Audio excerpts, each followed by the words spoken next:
feel like family dynamics are so. We were with some friends this past weekend, just trying to talk about kind of.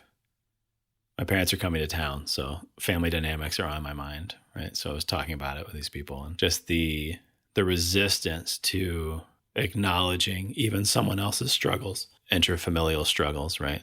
That there's like I can't relate too closely to that because then I'll have to examine my own life in a way that I don't want to. Yeah.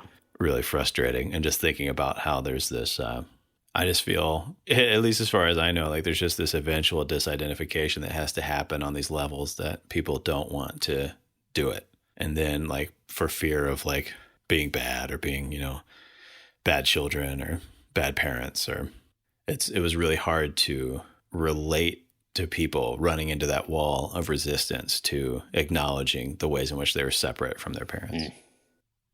And it's like people will tell these stories about their childhood or about their family, but then don't want to acknowledge how it actually made them feel. Mm.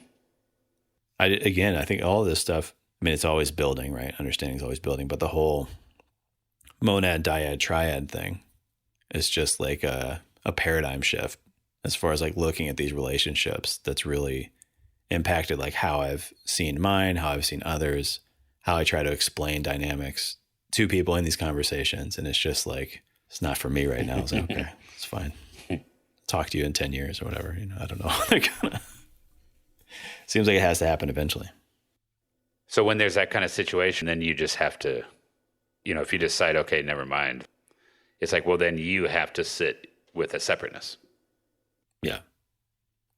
But it's what I'm already sitting with, so it's not too bad.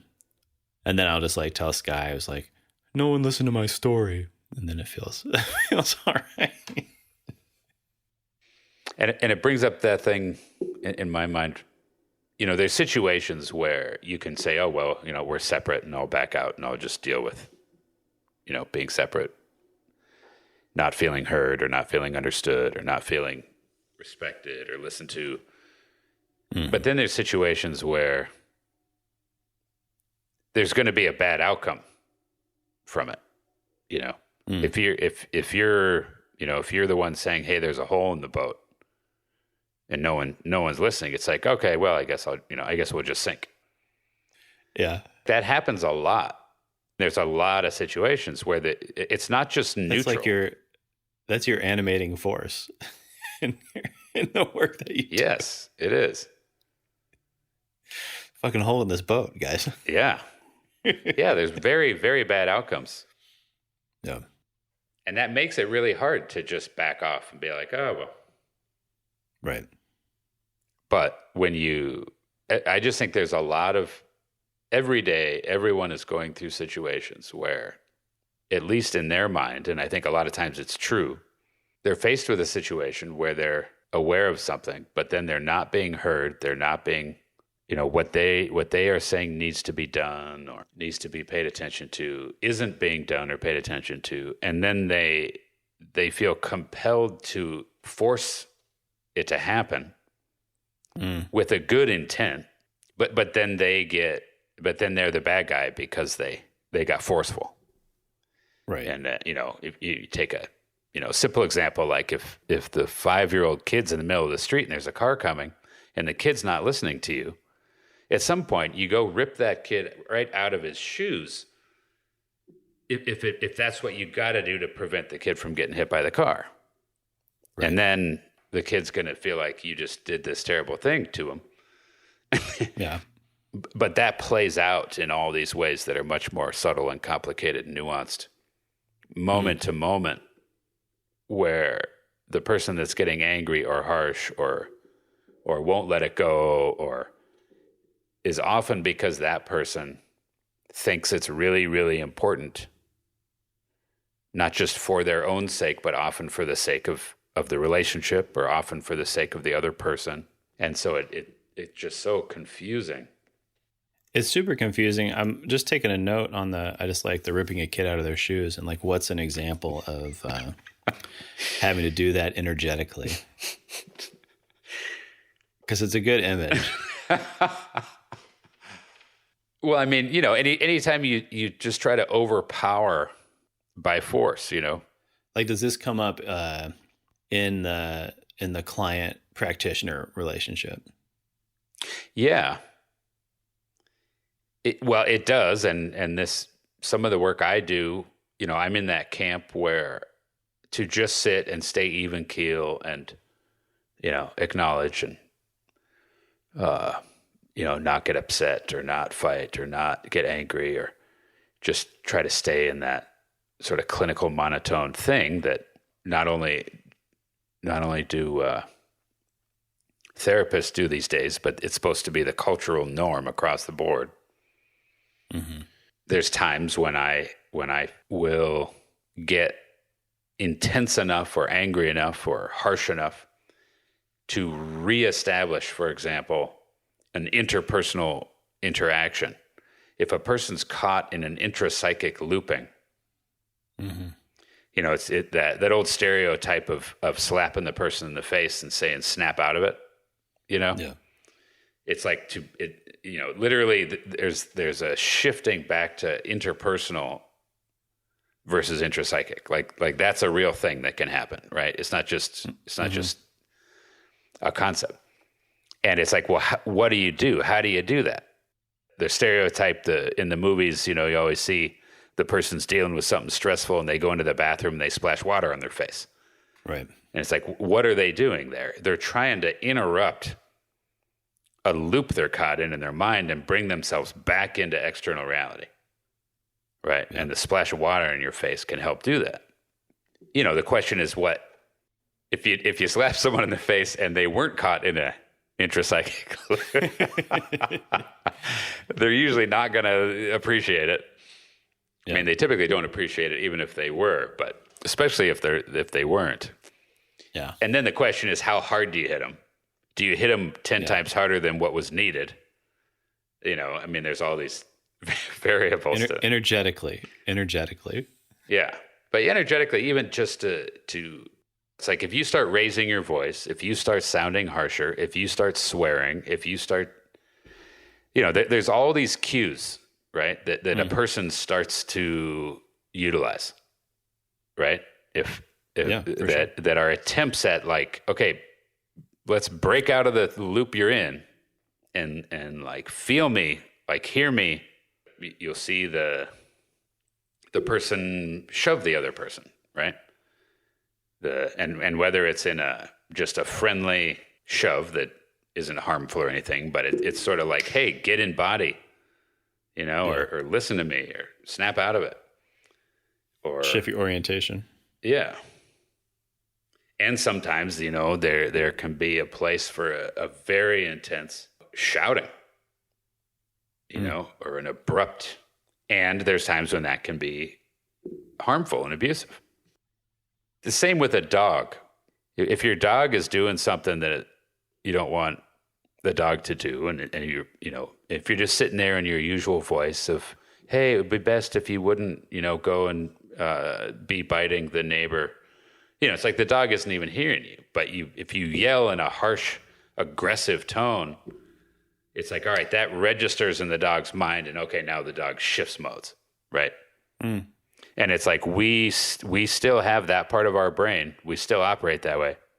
If you're starting to back the car up and Sky's behind you, instead of going, hey, Geoff, Sky's behind you, I might go, hey. And you're going to suddenly turn and look at me like, what the fuck? But you're probably going to hit the brake real quick when I do it. Yeah. And then I'm going to go, Sky's back there. But, it's like, oh, fuck, all right. There's like a place for that jarring, seemingly aggressive, thing to break. Yeah. But when and where and how much and all that is obviously is extremely complex because it's very, very easy it's hard to do that all perfect. For sure. Because it's also all going to be up to their interpretation. Too, yeah. Regardless. Yeah. Intent. Bobby Knight, the basketball coach, obviously it's like, okay.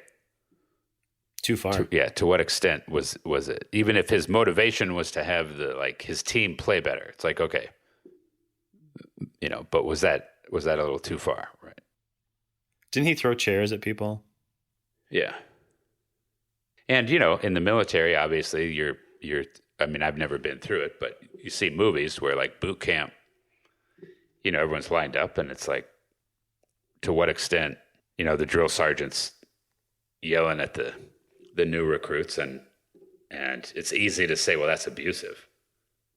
It certainly isn't making the recruits feel good about themselves. It's often quite the opposite. But you can certainly make the case for, well, they're trying to prepare these people for war, and they're trying to get them into a mode where when the captain says charge, they charge into oncoming fire, whatever, all the scenarios that can play out there. And it's like, well, to what extent is it right on the mark? Mm-hmm. And of course, it depends on the particular situation and the particular drill sergeant and the particular recruit. And I mean, there's no way to get all that right. Yeah. The other thing that you were about to go into until we went into just talking about separateness and consciousness was differentiating ego from consciousness, which I know you spent 10 weeks trying to train people. What were you going to say? Just if I could say one more thing, just to, of course. I don't know if it'll just make it way worse or better as far as dangerous territory. But, you certainly have the arguments about rioting, and it's like, okay, you can look at it in a certain way and say it's just destructive, it's stupid, it's immature, it's just people taking advantage of a situation. And then, that's one end of the spectrum. And then the other end of the spectrum is the thing I'm saying right now, where it's like, okay, at a certain point when you're not heard, you just blow up and erupt to try to get some goddamn attention. Yeah. And it's like, okay, but it's a spectrum. Like, it's not just an either or, right? It's how much and how and when, and, and again, it's hard to get that right. It's hard to get it, exactly nuanced, and especially when you're talking about some, socio political issue, then forget it. You can't have it be right. Yeah. You can't reduce the person rioting to the fact that they're rioting. It's like, if you want to understand rioting, like, sit and think about what would have to happen to you for you to do that. Yeah. But at the same time, assume. Go ahead. Well, no, because I think like people assume that it's like something that they could never do. Yeah. Right. Like, then that's the barrier to understanding. Rioting doesn't make the person right. It doesn't make them wrong. Yeah. It just makes them a person who's reacting to stress in their life. Yeah. In this way. And it's like, that is within all of us to do. Right. Like, has been forever like that. And then the question is, how do you assess that, and how do you respond? Yeah. Because if your kid's throwing a tantrum, it's like, okay, there's a lot to that. Why are they throwing the tantrum? What's going on? Is the kid just tired? Is the kid just trying to have their will be done and they need to just be contained and told no? Does the kid have a real valid thing that they're expressing that needs to get addressed and fixed? Right? And that's true for all of us as adults, or for any particular group of people. It's like, all right, how do you assess what is the complaint, or what is the issue being brought into expression, and then what needs to happen there? Right. And that's different than, okay, and or how do you deal with the tantrum, or with the rioting, or with the whatever behavior someone's doing. And of course, that's one of the big aspects of psychotherapy, is let's create an environment where that stuff can erupt. Yeah. And then instead of, okay, well, see, you're getting angry there, and so, you need to do some anger management stuff. It's, wait a second, what are they angry about? Right? Yeah. Let's look at that perhaps. And it might be, And this part's huge. Just I know we're jumping around topics, but one of the huge things, in the same way that just with any experience, it's like what needs to happen with it is it needs to be witnessed, it needs to be held, it needs to be contained. Mm-hmm. Whether and that has nothing to do with the rightness or wrongness or appropriateness or inappropriateness of that experience. Mm-hmm. Like that's one of the key factors. Is it doesn't matter. Mm-hmm. I mean, truth and right and wrong and appropriate and inappropriate matter in general. But with regard to witnessing them, holding them, containing them, mirroring them, it doesn't matter. That's a differentiation between ego and consciousness. Yeah, right. So, if someone's standing there screaming peace and love, or someone's standing there screaming, death to this group or that group, it's like, what do they both need? They need to be witnessed, held, and in session with people. That's where we get into this dicey territory where the person's erupting with suicidality or with grief or with angry, violent, energetic experience. And then what do we do with that? Mm-hmm. And that's where what I came to was, if nothing else, I do my very best to consciously witness, hold it, contain it, mirror it, whatever it is, whether I agree with it or disagree with it. And you can do that while simultaneously agreeing or disagreeing. Mm-hmm. But it's when you pull away the consciousness, now you got trouble. Well, yeah, you pull away the consciousness, then the agreeing or disagreeing creates friction. Yeah. Then that agreement or disagreement shows up instead. And then people feel that shift.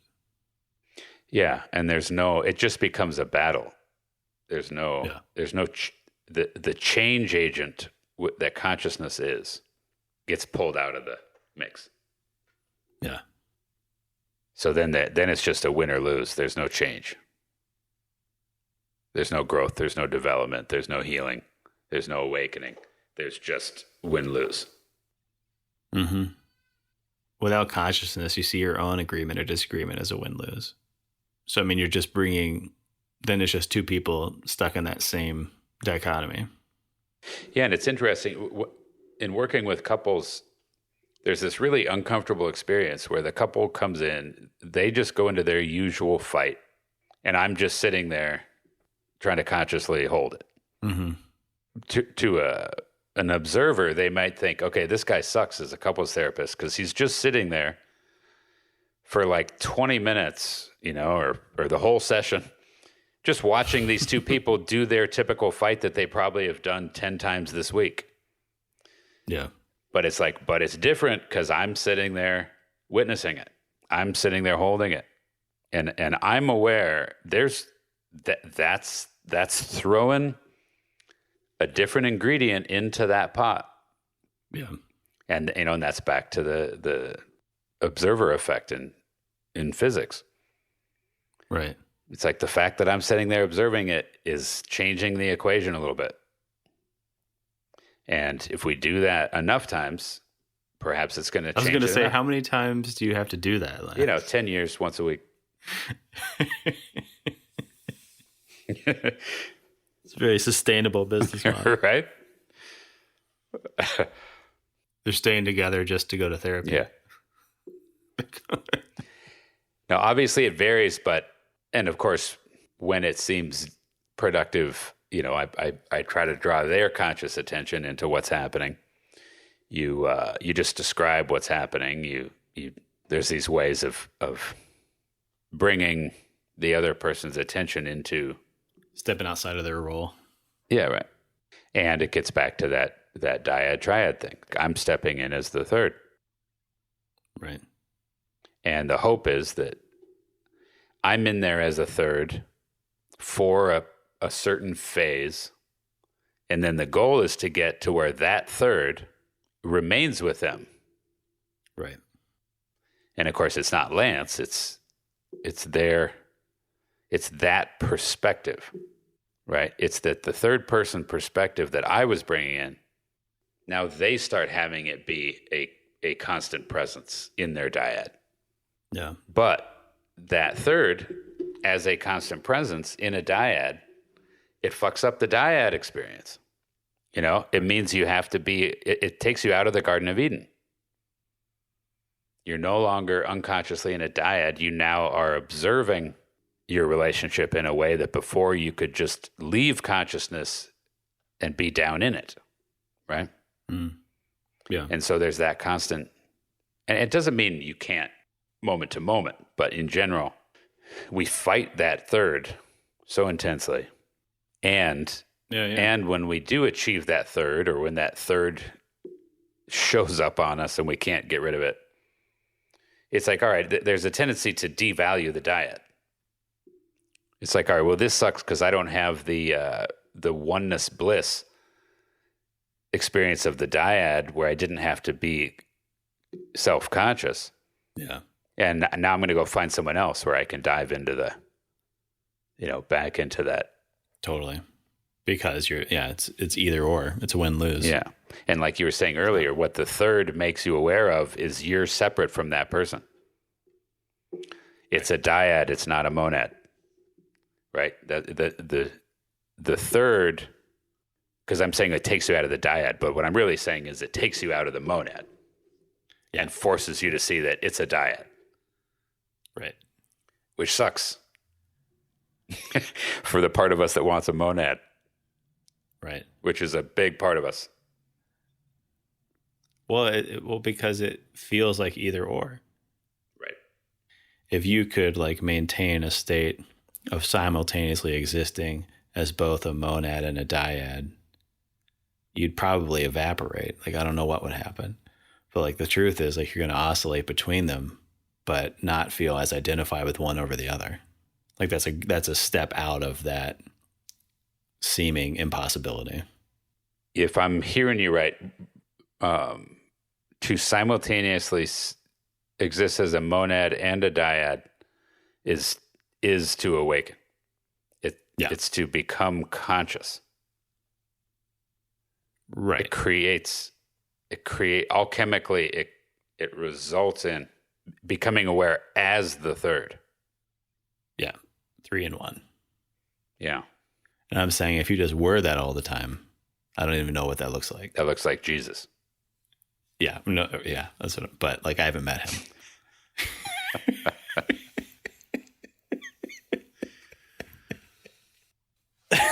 Where you pull off your Scooby-Doo mask. I think people unconsciously chase one aspect of it, thinking it's that. Yeah. Thinking that is the ultimate lived experience. And the intermediate step I'm talking about is still an awakening of sorts that isn't quite as grandiose as Christ consciousness. That being able to differentiate being in a monad or a dyad or a triad and seeing that, experiencing that, but not identifying with it at the expense of the others. Yeah. And what's the experience, generally speaking, what does one start to experience when they start to be aware of the unsolvable problem? Oh, isolation. Yep. Yeah. And then grief. Yep. And what are you grieving? That loss of the identity on one level, right. But loss of seeming hope, but again, like we were saying, it was loss of a union that wasn't really the union you thought it was. Yep. But so then it really creates, you said it a second ago, identity, right? It creates a loss of self. Yeah. Which means death. You have an experience in the psyche that feels like death. Yeah. And then everything in you says, well, you have to fight to prevent that. Whereas the spiritual, then you start to see that you've been fighting to prevent it all along. Yeah, right. And then the spiritual view is, no, you actually need to allow that death. And you can go ahead and grieve it.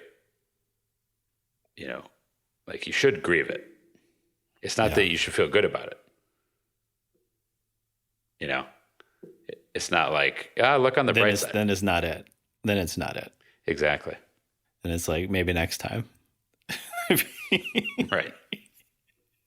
It's such a difficult thing, especially in modern culture, that these, so-called negative emotions, negative experiences are necessary and have a positive effect.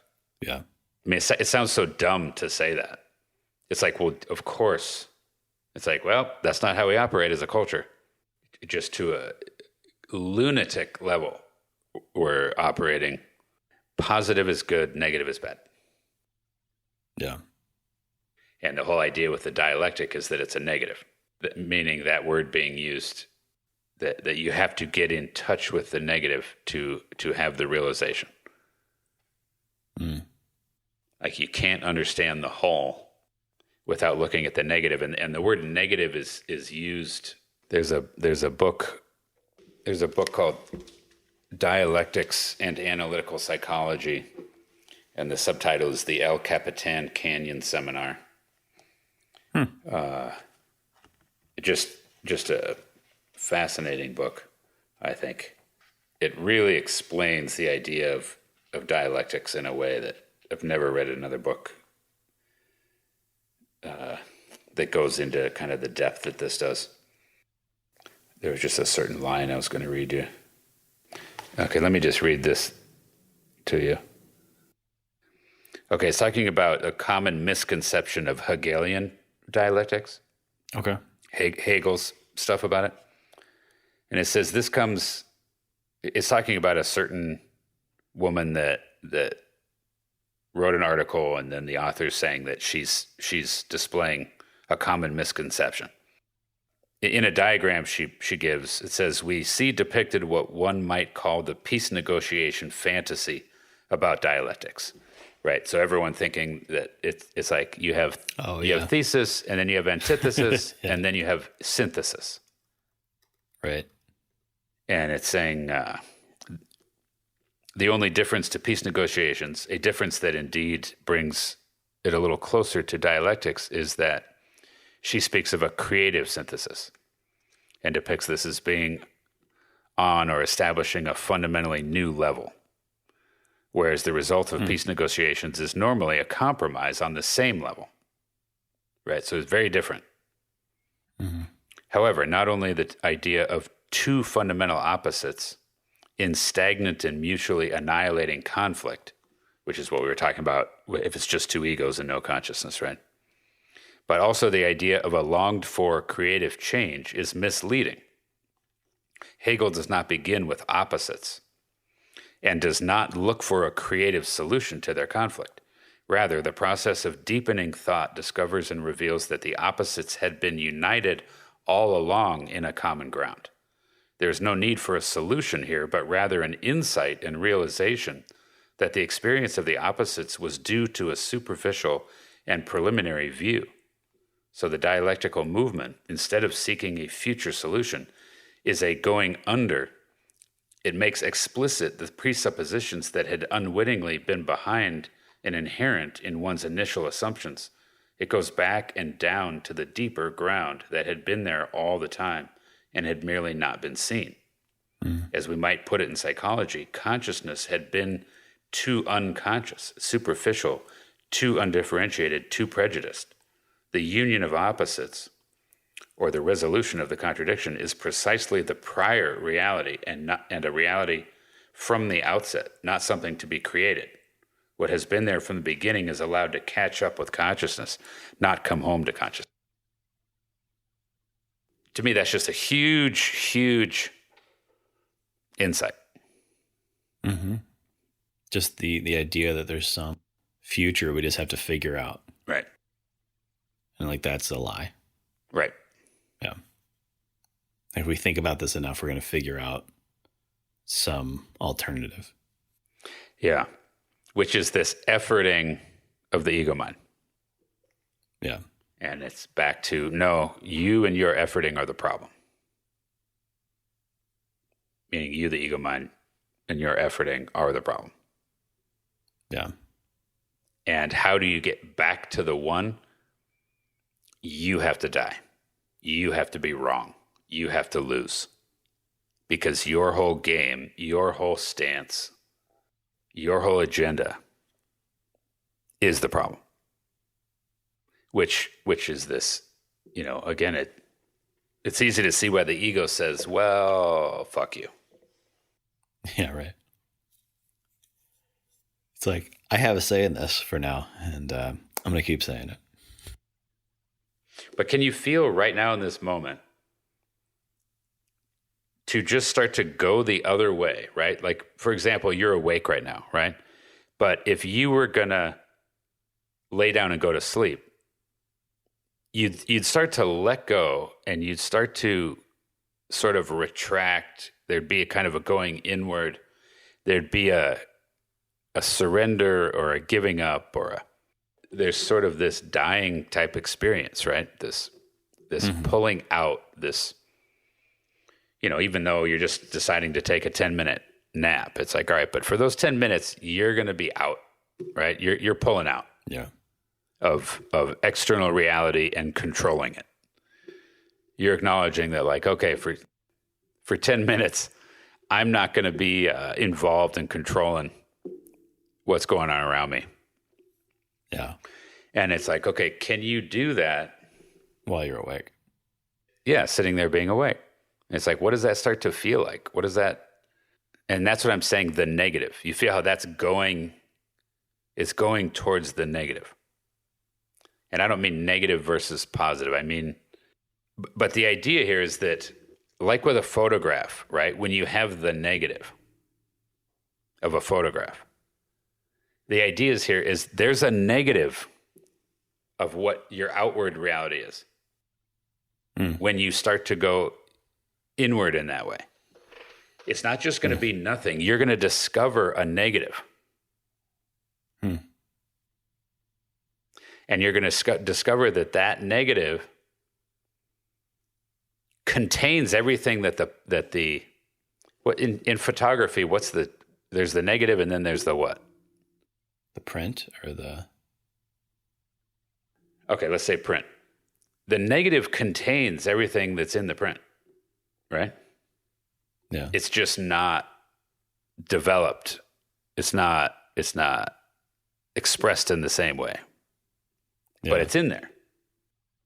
And our ego mind makes that mistake. We think if we go inward and arrive, we think it's death and extinction altogether. But even if you start to sense that negative, you think, well, that's the evil self. And it's like, it's actually not. That what you're thinking is that negative, or that evil self is really just the negative. It contains the whole. So this battle between the two is really an error. Does anything shift in your vision when you start to consider that, or Yeah, everything starts to look. I don't know. The best I can describe it at the moment is it's like if you're watching a play and you're looking at the stage, and then on the stage there's this set. I was like, oh, they've got a couch and a lamp and a rug and and a table, and it's like, oh, okay, that's the set for this play that's going. But you're aware that of all this space and all this, typically with a play, all this darkness all around it, and just the set is lit up, right? Is this imaginal realm stuff, or what is this? No. But it's the doorway to the imaginal. That's okay. That's what I was wondering. To take this analogy of the play. So you're sitting there watching the play, and you can be in the mode where you forget that it's a set, you forget that it's a play, and you're just in it and experiencing it. Yeah. But then you shift, and okay, you're aware that there's... Call that day-to-day life. Yeah, right. But when you go into the state like we're doing right now, where you become aware of, oh, that's a set, and there's all this space and all this quote unquote darkness, which isn't evil. It's just not lit up like the set is, right? But it's like, oh, I'm in this huge auditorium, and it's actually it's just dark everywhere except for the set that's lit up. And it's like, oh, okay, so that's a different state. And now there's a third, right? You're no longer in that play. Right. Now there's a third. You could say you've broken the fourth wall, right? Kind of idea. But the imaginal is going to be, okay, but when you're in that, what can now start surfacing is imaginal realm stuff. Content. Right. Imaginal content is going to start to surface in a way that instead of it only surfacing through the expression of the characters in the play, it's like you're seeing a deeper layer where you're watching the animating spirits, so to speak, as they go in and out of those characters that are in the play, for example. And then you start to be aware, oh, that guy that is this character in the play, to use this analogy, it's like you see that archetypal form or archetypal spirit, go in him, and then he behaves a certain way. It's like it becomes that kind of narrative or like the words to express what you're saying. Yeah. How'd you learn that shit, Lance? I have no idea.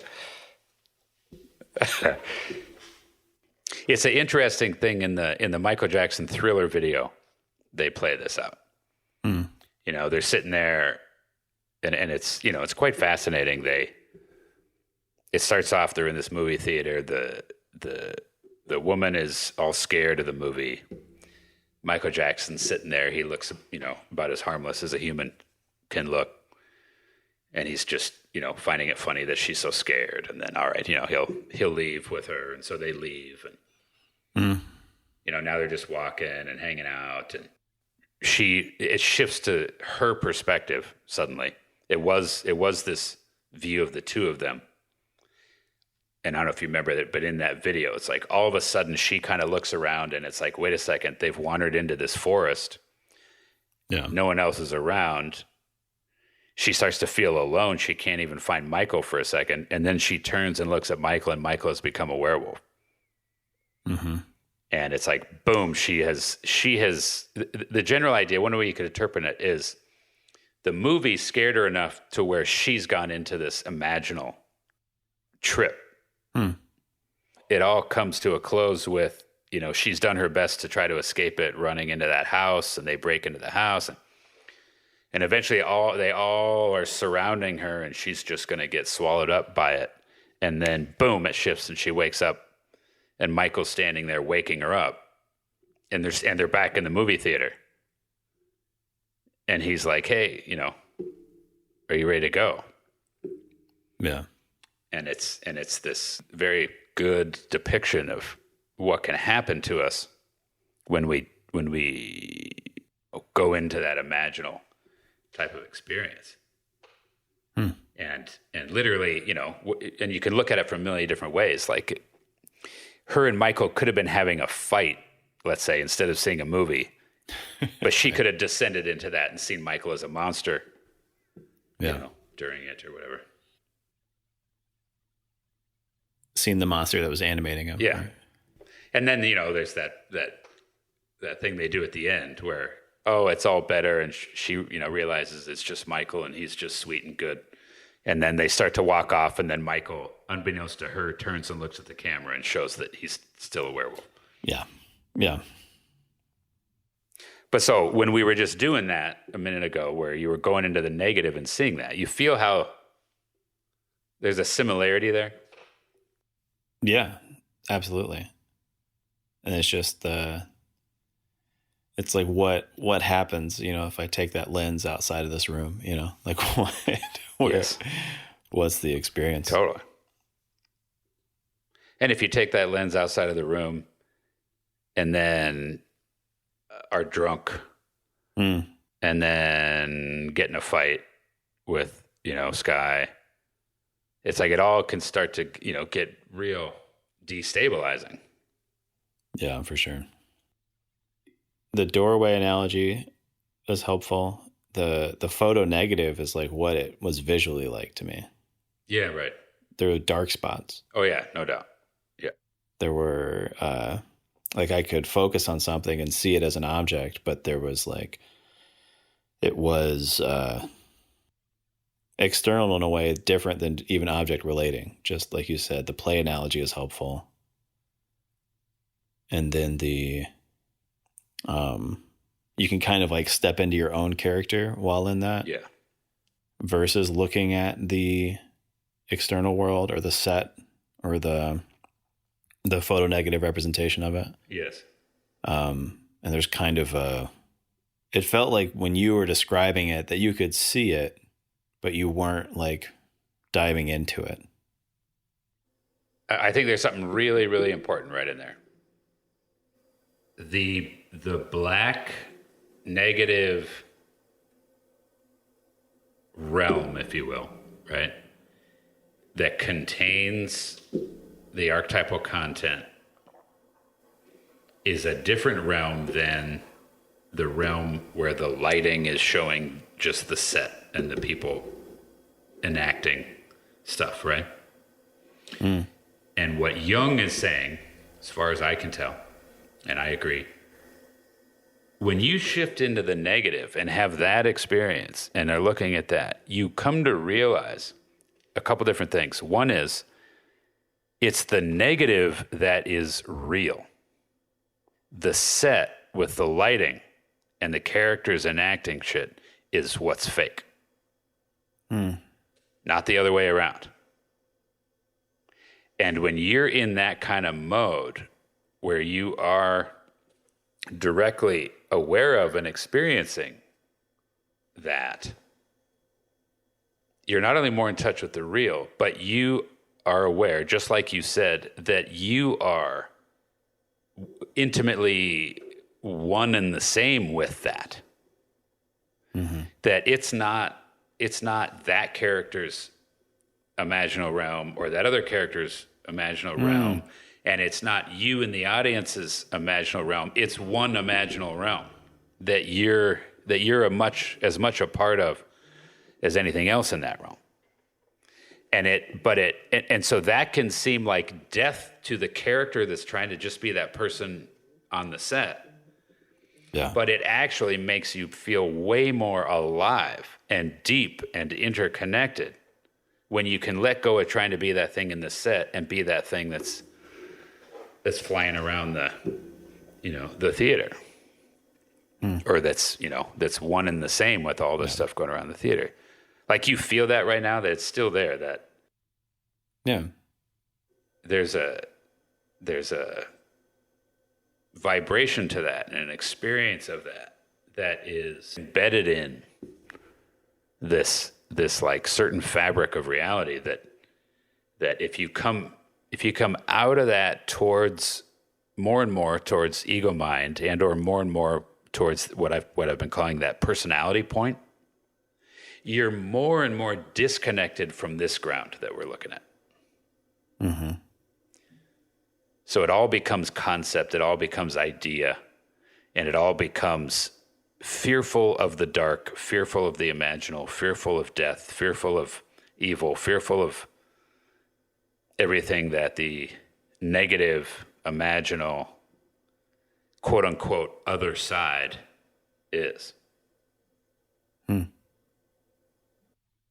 I mean, yeah, it can just go anywhere. It's pretty intoxicating. It's like there's a lot of energy there. Yeah. But you feel how you don't have to control it. You're just going to get in trouble. There's a lot of energy, but that's only a problem if you try to control it. Right? Mm. Like you feel that. Yeah. Interesting. Well, the imaginal's real now. What's podcast title? 50 something. The imaginal becomes real for Geoff. Yeah. Well, it's, it's just the conceptual versus experiential thing. Yes, right. That's right. It's not. I mean, that's not like the dissolution of doubt or something. No, it's right. It's like, oh no, for real. And there was a huge. My understanding is there was this psychoanalytic seminar that Jung, the specific one where Jung presented this idea to the other people in his field. This very famous seminar where, and I've got a book on it where it's the reality of the psyche, and he's using the word psyche to mean the inner human experience. Yeah, that's the real. If you want to learn more about the Dimension Approach, please visit dimensionapproach.com.